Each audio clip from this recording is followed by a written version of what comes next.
Boa noite, seu Luiz Alberto. Boa noite, Adriana Alvarenga. Venha a nós o teu reino. Boa noite, Marceleia. Também o Luciano. Boa noite, Tuca. Boa noite, Sr. Antônio Onofre. Boa noite, Leda. Rubens Cerise, boa noite, seja bem-vindo. Boa noite também, Adriana.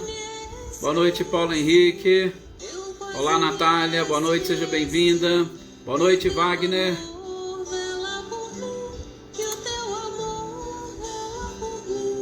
Renata Gomes. Maria Senhora, seja bem-vinda. Olá, Selma, boa noite.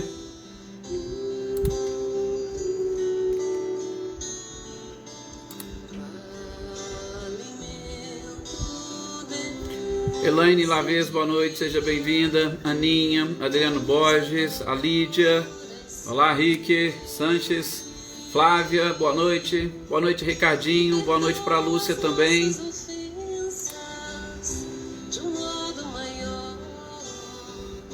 João Gabriel, boa noite, seja bem-vindo. Olá, Dona Guilmar. Boa noite para a senhora. Boa noite, Ângela, William, Yutinho e a Eloá. Boa noite, Valdete. Boa noite também, Rudinei. Eliana Costa, boa noite. Eu quase me esqueci que o teu amor vela por mim, que o teu amor vela por mim, que seja feito. Cláudio Nou, boa noite. Boa noite, Paulo Iter. Falar em Paulo, cumprimentando aqui o Paulo. Esse final de semana ele vai fazer um seminário, né? Vai dirigir um seminário lá muito interessante, né, Paulo?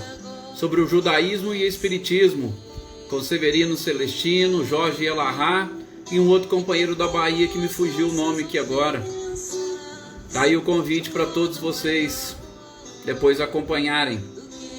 Olá, Dona Edi, sou Milton, Muniz, sejam bem-vindos. Olá, Célia, boa noite. Boa noite também, Cecília, Reinaldo, Anitta, Clarindo, Luiz Carlos Machado, boa noite, seja bem-vindo. Muita paz para todos nós. Olá, Silvano. Cláudia Fernandes, boa noite também, seja bem-vinda.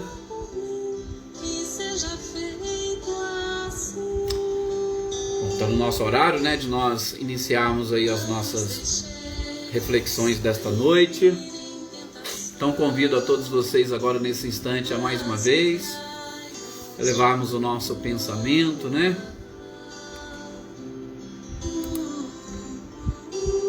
Nós tivemos aí agora essa musiquinha de fundo, o Pai Nosso, cantado por Elizabeth Lacerda, para ajudar a preparar o ambiente. Aqui é o Paulo, lembrou que Álvaro Mordecai, lá da Bahia, os três vão fazer um seminário interessante sobre judaísmo e espiritismo, tá? Vocês podem acompanhar depois pela página do Facebook do SEAC de Conchal, também a Rede Amigo Espírita sempre transmite, a Web Fraternidade, fica aí todos convidados. Boa noite também, Maê, seja muito bem-vinda. Boa noite, Sr. Antônio, boa noite, Ana Cristina, Luísa Nalim, boa noite a todos vocês.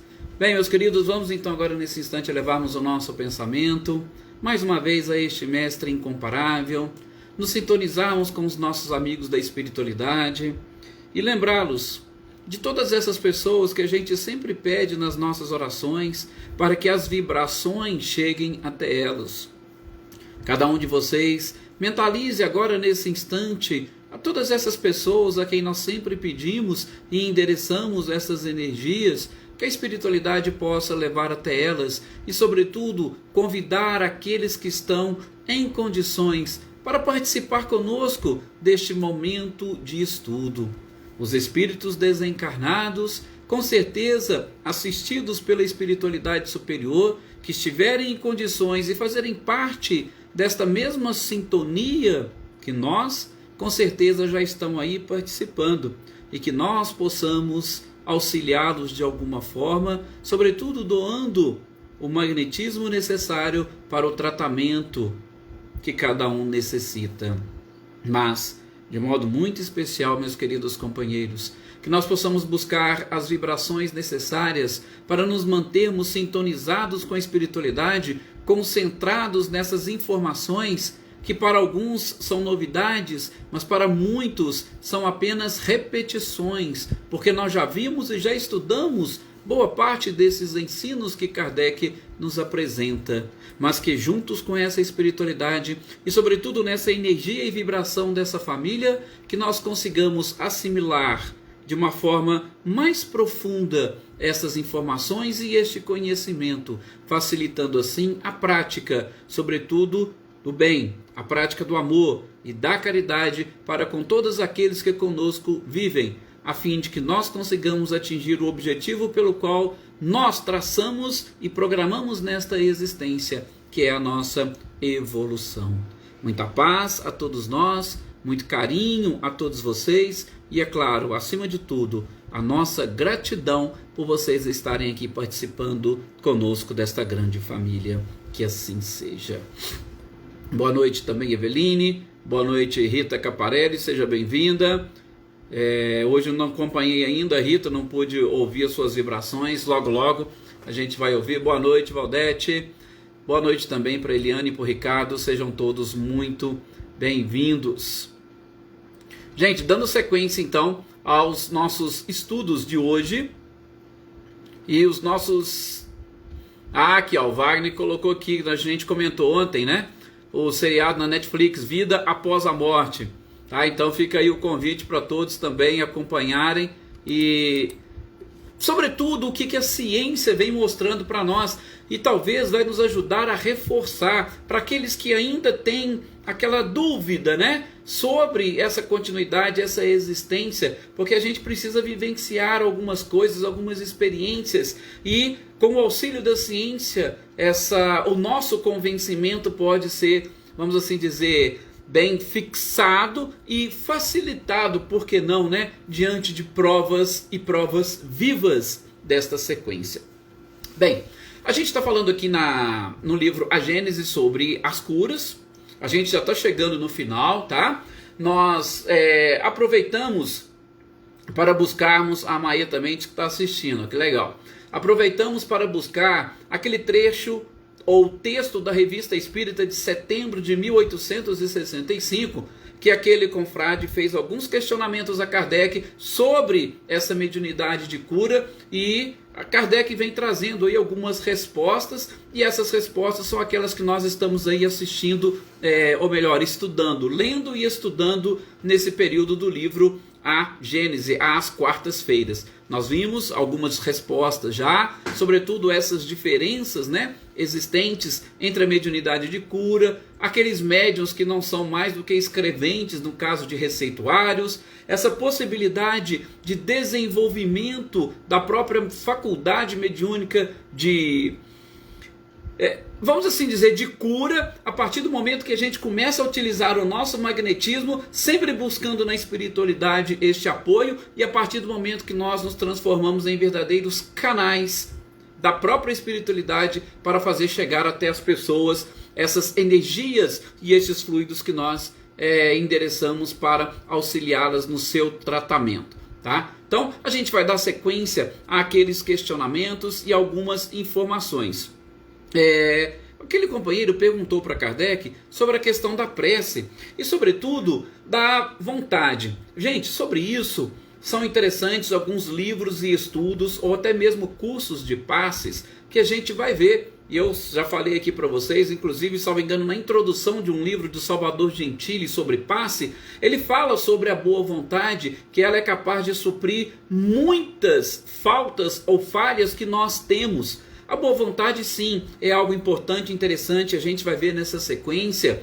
Mas o companheiro pergunta para Kardec, será que, além dessa vontade e tudo, se eu fizer uma prece, e uma prece sentida, será que isso também supre a vontade? Será que isso é suficiente para poder chamar ou convidar os espíritos para juntos processarmos este endereçamento das vibrações e, por que não, trabalharmos na cura? Veja, vou só abrir um parênteses para voltar um pouquinho às nossas reflexões, porque a gente falou da cura. O que é a cura? A cura nada mais é do que a substituição de determinadas partículas, determinadas moléculas ou células do nosso corpo. Essas partículas que estão doentes, a gente substitui por células sãs. Então, a cura nada mais é do que este processo de substituição. E como nós vimos, esta cura, ela pode se processar de uma forma lenta, gradativa, ou ela pode se processar de uma forma instantânea. Mediunidade de cura, muitas das vezes, é utilizado, como o próprio Kardec explica, naquela cura instantânea. Você chega, aproxima, coloca a mão, de repente a pessoa já fica curada. Mas ela nada mais é do que a substituição das células doentes por células sadias, tá? Então a gente pode fazer esta doação de fluidos de energia e isso vai fazer ou vai processar a transformação dentro do próprio corpo da pessoa. Daí também a grande importância que a fé possui. A pessoa que acredita, porque ela mesma vai produzir substâncias, vai produzir neurotransmissores, ela vai produzir tudo aquilo que o seu organismo necessitar para processar essa substituição. Ao passo que, ao contrário, se a pessoa se bloqueia, se a pessoa fala que não acredita e ela não permite essa substituição, quem comanda o seu próprio corpo é ela própria. Todos nós temos o livre-arbítrio. Então, você pode tomar um passe com a pessoa mais especial da face da Terra. Mas se você se fechar e se bloquear, tenha certeza de que você não vai receber aqueles fluidos, aquela energia e vai ter dificuldade, é claro, de promover a substituição dessas células. Tá? Então, isso basicamente é aquilo que nós vimos, que nós estudamos sobre a cura. Bom, fechando parênteses, retornemos. E aí então o companheiro pergunta, e a prece? Aí, gente, nós não podemos esquecer daquela questão 660 de O Livro dos Espíritos. Essa questão 660 do Livro dos Espíritos, ela é interessante porque nós estamos falando da cura. Então, se eu falo da cura ou da mediunidade de cura, alguém que é intermediário. Do magnetismo, da mesma forma, alguém que está trabalhando com a espiritualidade, doando um pouco do nosso próprio magnetismo, quando nós somos intermediários. Se nós não somos intermediários, nós estamos doando magnetismo puro. Aí não vai falar em mediunidade. Mas eu posso também falar de um processo de autocura. Por quê? Porque a partir do momento que, aí vem a importância da prece, que eu sinto uma necessidade, eu me coloco numa condição de recepção e faço uma oração, aí vem o que Kardec pergunta para a espiritualidade lá nessa questão 660. A pergunta é se a prece pode tornar melhor o homem. A questão é essa. Mas veja o que a espiritualidade responde para Kardec. A partir do momento que você faz uma prece sincera, aquela prece que vem lá do fundo do seu coração, quando ela chega, Deus vai destacar espíritos. E é claro que Deus vai destacar espíritos bons para vir ao seu auxílio. Gente, quando um espírito bom se aproxima de nós, automaticamente a gente já consegue, se nós, claro, nós já estamos sintonizados, por isso que a gente fez a prece, a gente fez a oração. Nós vamos receber aqueles fluidos, aquela energia que aquele espírito já possui. Então, não somente a energia que ele possui que nós vamos absorver, mas aquilo que ele também está querendo doar para nós. E automaticamente a gente vai processar uma autocura. Então, para você que está precisando de curar-se, tá a oração. Opa, eu vou buscar. Beleza, o espírito vai doar aquilo que ele está em condições. Tudo bem que, às vezes, nesse processo de autocura, você vai precisar também de um pouco de fluidos e de magnetismo animalizados de outras pessoas. Não só o fluido puro dos espíritos, tá? Só para ficar bem claro para todos vocês. Mas aí vocês já imaginam na outra ponta, um médium. Quando ele faz essa prece sincera, Deus vai destacar espíritos para que o assistam. E naquele instante, o passista ou a pessoa que vai transmitir essa energia para uma outra pessoa, para um terceiro, com o concurso destes bons espíritos, isso vai potencializar aquilo que você vai doar. Olha para vocês verem que coisa interessante, como que a prece é importante, inclusive num simples passe que você vai fazer ou vai endereçar para alguém. Aí entra aquelas questões que a gente fala muito de mãe, pai, né? Ó, meu filho está doente. Meu Deus, me ajude. E às vezes esse meu Deus me ajude, ele parte tão fundo lá do coração que você está realmente pedindo ajuda para Deus. Vocês podem ter certeza, vai ser destacado espíritos. E aí quando você vai ali, coloca a mãozinha na testa do seu filho, coloca uma mãozinha nas costas, ali já tem um bom espírito que vai também auxiliar e potencializar essa doação do seu próprio magnetismo. E aí você vai proporcionar sim uma melhora naquela criança. Tá? Então, quando nós estamos nesta sintonia e principalmente fazemos a prece, a gente potencializa. E aí nós podemos sim fazer, posso até dizer assim, milagres. Entre aspas, milagres não existem, como nós estamos estudando. Mas eu posso proporcionar uma cura, sem precisar o quê? De me socorrer a ciência ou a medicina, sem precisar de um medicamento, só com uma transmissão fluídica, uma transmissão magnética, ok? Bom, vamos lá. Então, na sequência, esse trabalhador também pergunta para Kardec, seria possível então, através dessa mediunidade curadora, que a gente está falando, ela é rara. É rara em que sentido? Daquela cura instantânea, de pessoas que basta chegar e colocar a mão e de repente o outro está curado. Como que eu vou analisar ou como que eu vou avaliar esta cura de acordo com o próprio paciente? Sim, por quê? Porque eu tenho a cura, eu tenho o médium e a sua capacidade de doação. Beleza. Inclusive o médium nessa sua capacidade de doação, também para esclarecer, gente, não significa que você é um médium curador universal. É até algo interessante, né, que Kardec coloca. A gente tem, por exemplo, aí doar sangue. Tem um determinado tipo de sangue, né, salvo engano é o O, que ele serve de doador universal. Para qualquer tipo de sanguíneo você pode doar. O médium de cura, Kardec esclarece, do ponto de vista do médium, não existe médiuns de cura universais.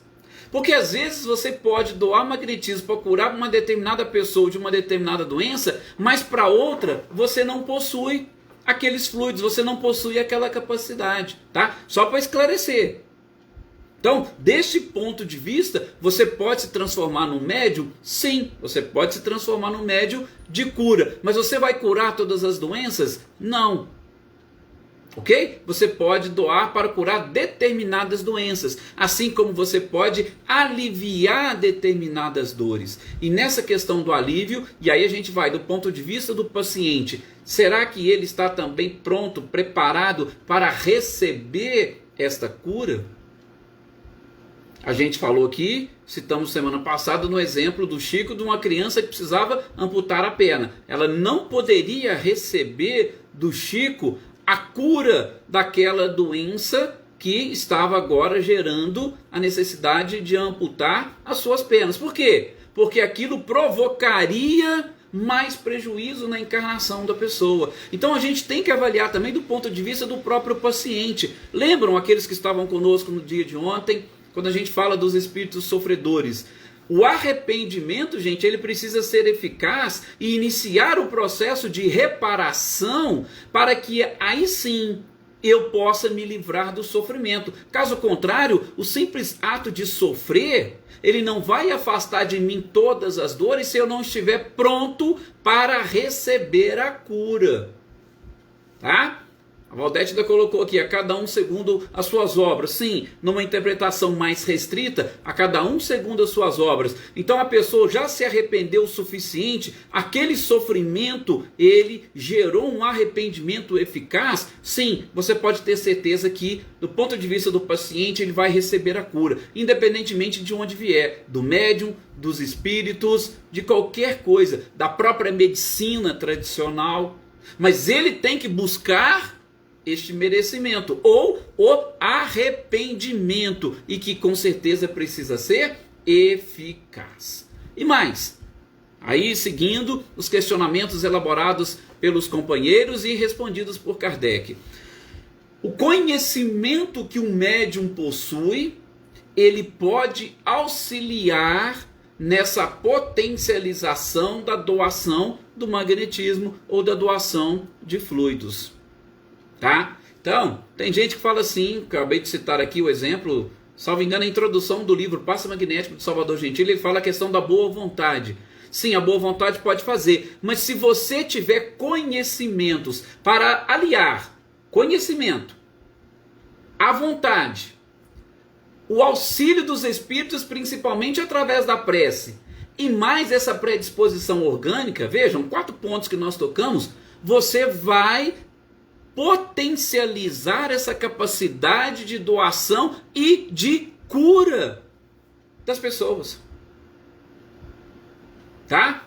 Conhecimento, mais a vontade, o auxílio dos espíritos e mais a predisposição orgânica, que vai facilitar o processo de doação. Essa predisposição orgânica é isso, para facilitar o processo de doação, de transmissão de energia. Então, busque o conhecimento.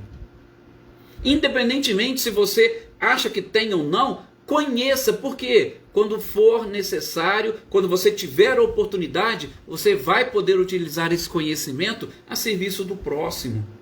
E a gente tem visto isso, o quanto nós precisamos aprender a praticar, sobretudo a caridade. Ok? Não nos esqueçamos jamais. O que é a mediunidade? A mediunidade é uma ferramenta de trabalho que Deus colocou à disposição das criaturas para que elas pudessem buscar a sua espiritualização.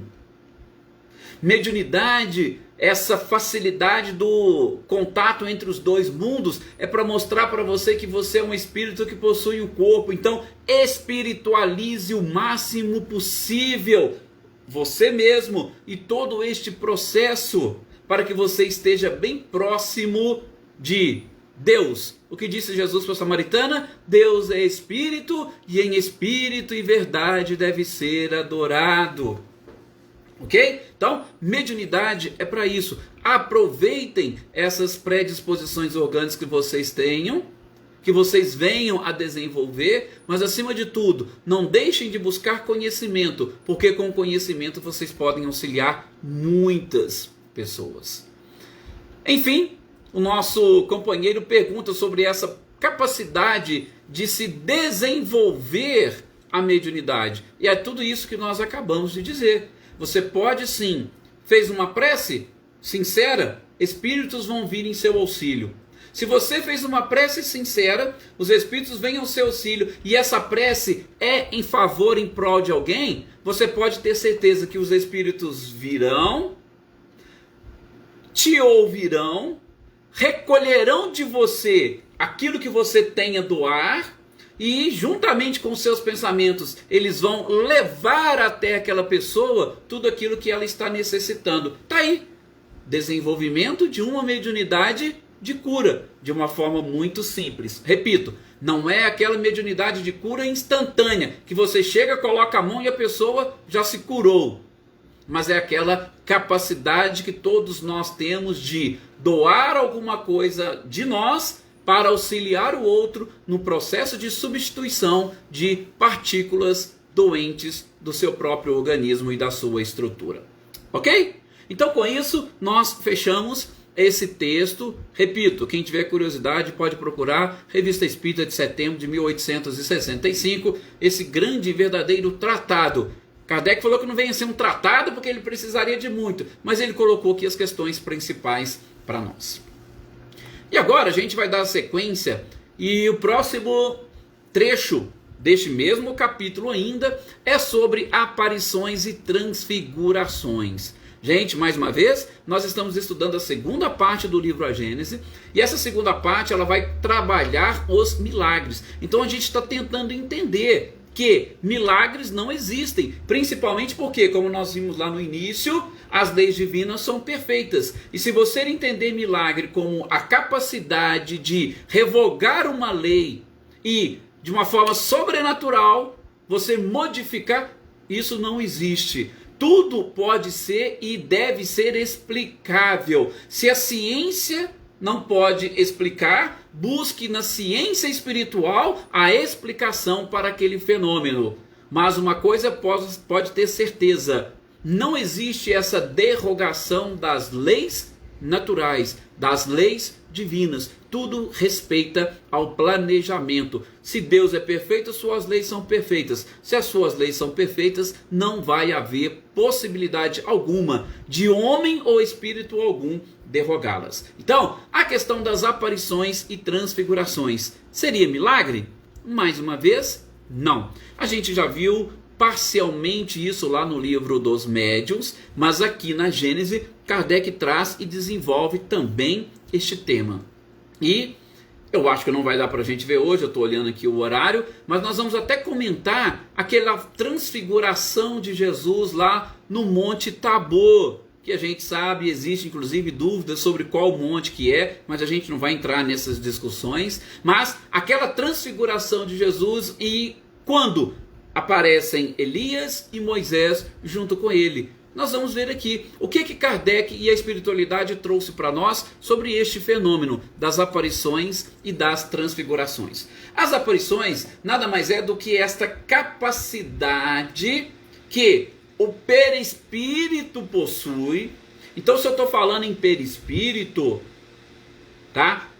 Tanto daqueles seres que estão desencarnados, mas principalmente dos seres desencarnados, porque eu também tenho um perispírito. E a gente vai perceber que nesses processos, eu, encarnado, também atuo, seja na doação de fluidos ou na transfiguração, com a modificação do meu perispírito. Então veja, quando nós estudamos o perispírito, é a base para explicarmos todos os fenômenos.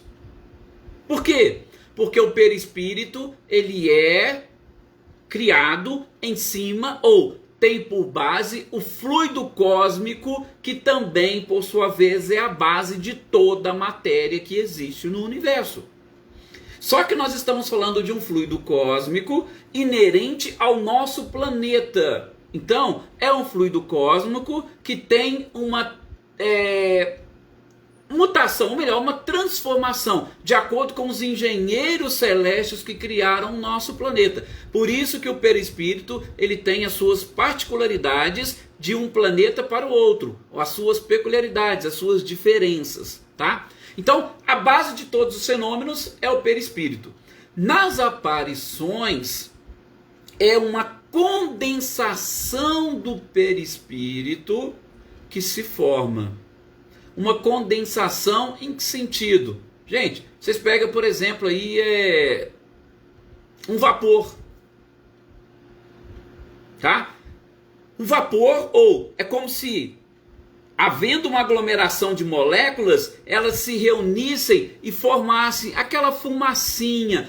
Daí nós vamos identificar que essa condensação, ela apenas traz para as pessoas essa aparência exterior. Nas aparições, os órgãos físicos que nós temos, eles não se formam, nem mesmo nos agêneres, tá? A gente eu já explico para vocês o que vem a ser esse agênere, tá? Mas é uma modalidade de aparição. Uma modalidade de aparição numa condensação muito mais precisa, muito mais próxima do físico, tá?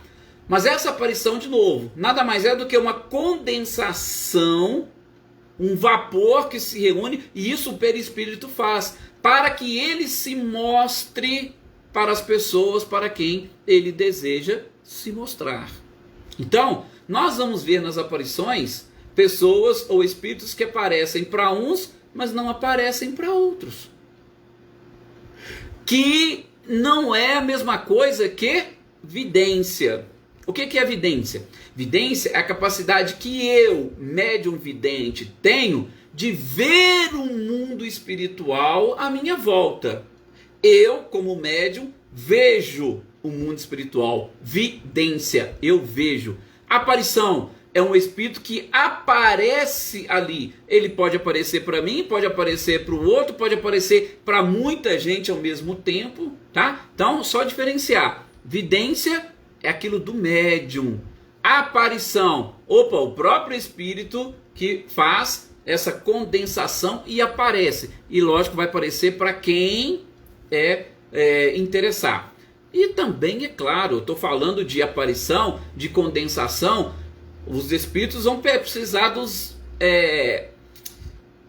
fluidos que estão ali à volta, inclusive de médiuns que possam doar esses fluidos, como acontece em sessões, por exemplo, de materialização. Pega-se fluidos dos médiuns para que ele possa, utilizando-os, aparecer. No caso, se materializar. Aqui a gente está falando de aparição, ok? Então, tudo, gente, são agregações de moléculas fluídicas. O espírito pega, agrega essas moléculas, aparece. Então, às vezes a aparição pode ser assim, um pouquinho ofuscada ou turva. Você não consegue ver e enxergar direito. É só mesmo aquele vapor. E aí o espírito, do mesmo jeito que ele agrega, ele também desagrega e desaparece. Tá? É como as pessoas geralmente, algumas dizem, né? Eu vi um fantasma. Eu repito, vamos tirar os casos de evidência. Tá? Não de evidência, mas de aparição. Eu vi, ele chegou, apareceu ali na minha frente, de repente desapareceu. O agênere é isso, tá? O agênere é aquele tipo de aparição, inclusive que nós podemos dizer um pouco mais, como uma condensação um pouco mais rígida, que ele inclusive conversa com você, ele caminha às vezes com você, tá? E isso é também comum. Kardec vai trazer na Revista Espírita, em diversas edições, muitos casos de agêneres, né? Vocês já viram várias histórias assim? Nossa, eu conversei com fulano e fulano pediu para eu vir aqui, porque aqui vocês teriam tal coisa para eu fazer. Ah, mas fulano? Quem que é fulano? Aí de repente a pessoa descreve, tá, mas esse aí já morreu, esse aí já desencarnou. Ou então a pessoa chega num determinado lugar, né? Ah não, aquela pessoa ali daquela foto ali que pediu para eu vir aqui. Aí fala, não, mas essa pessoa já desencarnou há quanto tempo? Então, esses agêneres nada mais é do que uma modalidade de aparição. Mas é uma modalidade de aparição com uma condensação um pouco mais rígida. E a pessoa acaba, né, fazendo uma confusão. É como se ela tivesse realmente viva.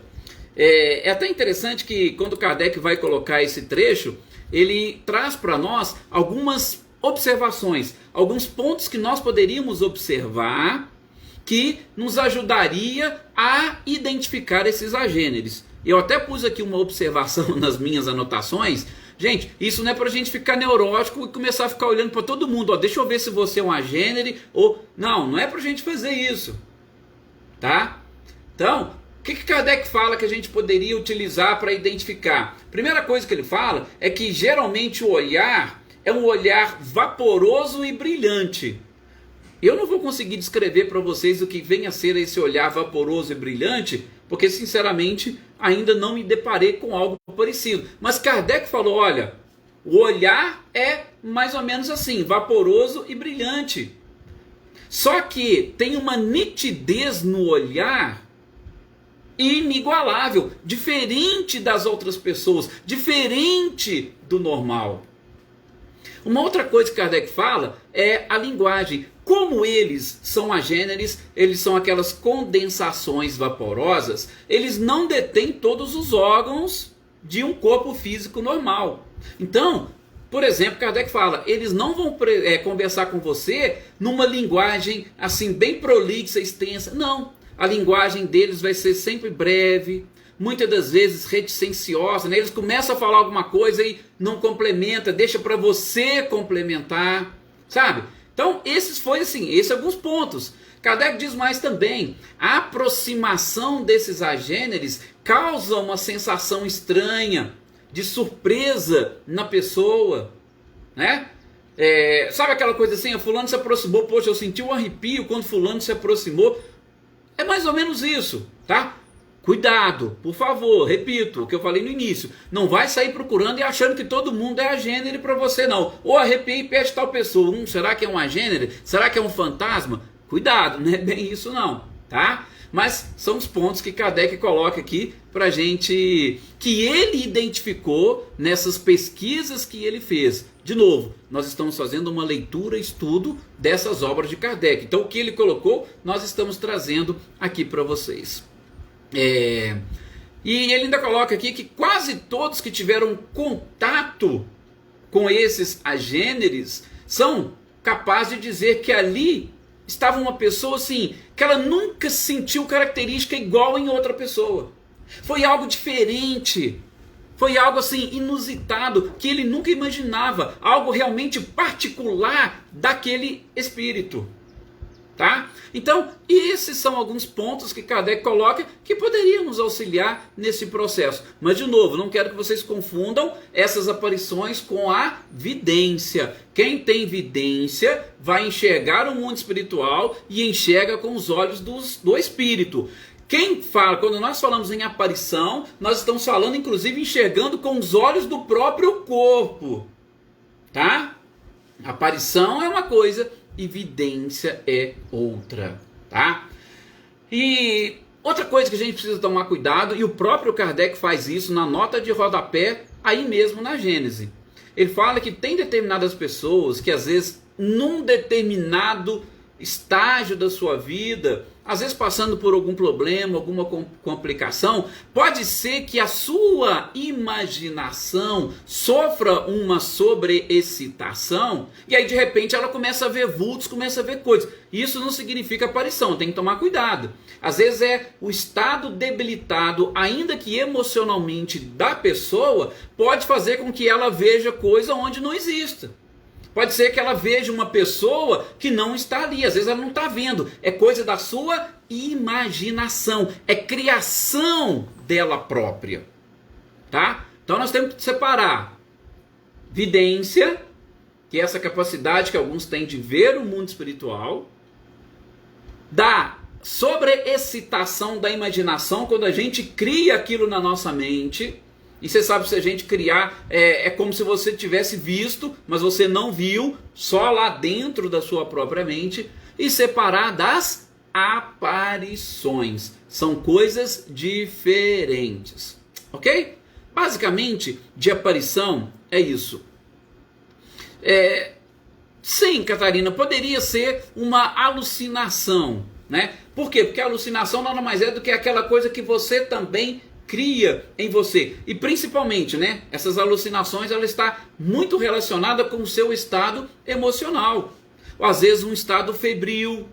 É normal, que também nós não podemos generalizar. Pessoas que estão, por exemplo, em leitos de morte, estão doentes, com uma febre muito alta, elas podem conseguir ver espíritos. E ali não é alucinação, não é criação. Mas é por quê? Porque por conta do estágio debilitado, o seu corpo perispiritual, o seu perispírito, ele se acha um pouco desligado do corpo físico. Aí ele consegue ver, tá? Um estado febril. É como se ele tivesse o corpo dormindo e o espírito, ele pode se desprender. Então, nesse estado febril, pode acontecer isso também. Então a gente tem que aprender a separar todas essas coisas. E é o que Kardec chama atenção. Inclusive, ele, repito, coloca uma nota de rodapé para a gente não sair por aí fazendo confusão com todas as coisas.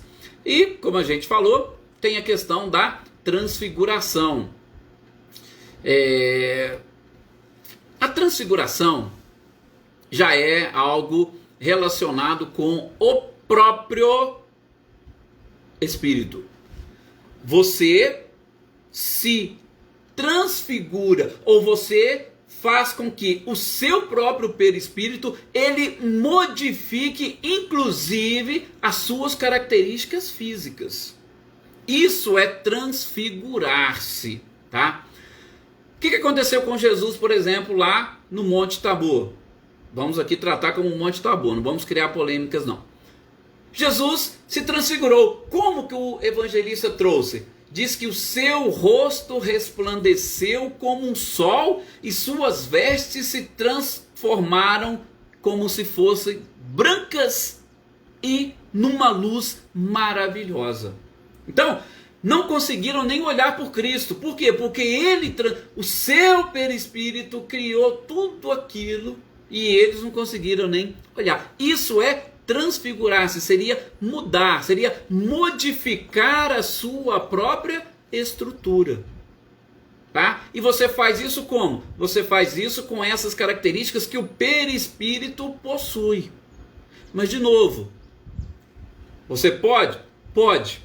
O perispírito, sim. É alguma derrogação das leis da natureza? Não. Por quê? Porque o nosso corpo nada mais é do que células e moléculas agregadas. E você sabe, gente, nós conseguimos nos transfigurar de acordo com o nosso estado emocional. Tem pessoas que, se ela estiver, por exemplo, com raiva, se você olhar, nem parece aquela pessoa, parece que ela mudou completamente. Nós mudamos as nossas feições, e isso é uma forma de transfiguração. Só que aqui é lógico, a gente está falando de uma transfiguração de Jesus, que é algo totalmente assim, fantástico, fora desse normal nosso.